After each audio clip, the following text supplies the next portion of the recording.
कहानीपुर नाम का गांव था। उस गांव में रहता था एक सीधा साधा रामू नाम का गरीब किसान। वह बहुत ही गरीब थे।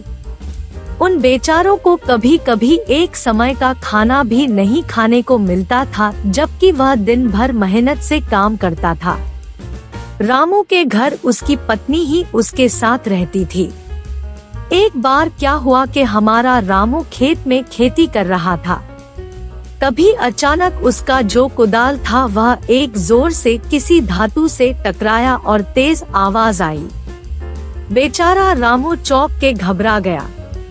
बोला, अरे ये क्या? उसने खोद कर निकाला तो वहाँ पत्थर का घड़ा निकला।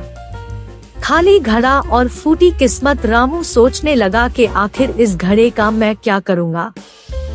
उसने यह सोचकर घड़े को सेब के पेड़ के नीचे रख दिया। उसे वह रख रामू अपना खेती करने लगा।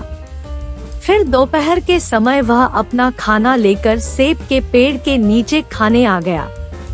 भूखा थका रामू अचानक घड़े में देखता है तो यह क्या? घड़ा सेब से भरा था। उसने सोचा कि अरे इस खाली घड़े में सेब कौन भर गया।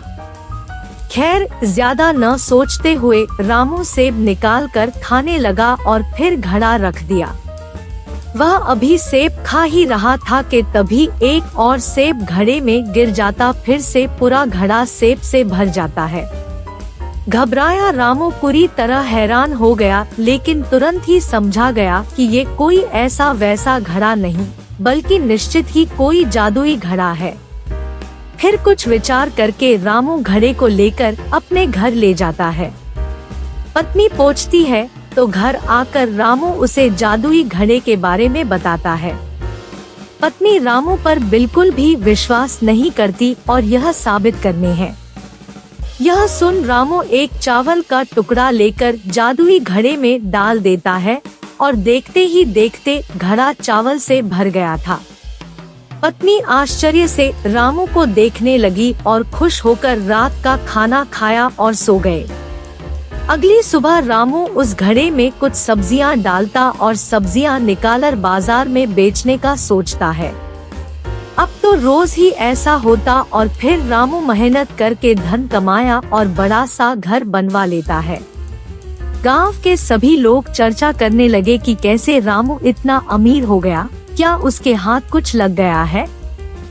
गांव में खूब माहिर दो चोर थे और एक दिन इन चोरों को पता चला तो दोनों चोर दिन के समय रामू के घर जाकर छुप के देखने लगे। उन्होंने देखा कि रामू घड़े में एक सब्जी डालता तो जादुई घड़ा बहुत सी सब्जी से पूरा भर जाता। दोनों चोर बहुत खुश होते हुए चोरी करने का योजना बनाते हैं। चोर योजना के अनुसार आधी रात के समय रामू के घर घुस गए और वह रखा जादुई घड़ा चोरी करके अपने घर आ गए। एक चोर जादुई घड़ा को परखने के लिए उसमें एक सिक्का डाल देता है। हमेशा की तरह एक सिक्का बहुत सारे सोने के सिक्के बन गया। लालच बुरी बाला, दोनों एक दूसरे से जादुई घड़ा छीनने लगे और झगड़े में दोनों के हाथों से जादुई घड़ा गिरकर टूट गया और सोना भी गायब हो गया। तो बच्चों, इस प्रकार जादुई घड़ा न पहला चोर का हुआ और न ही दूसरे चोर का। दोनों हाथ धो बैठे। शिक्षा: चोरी करना पाप है और चोरी की वस्तुएं ज्यादा समय तक नहीं टिकती।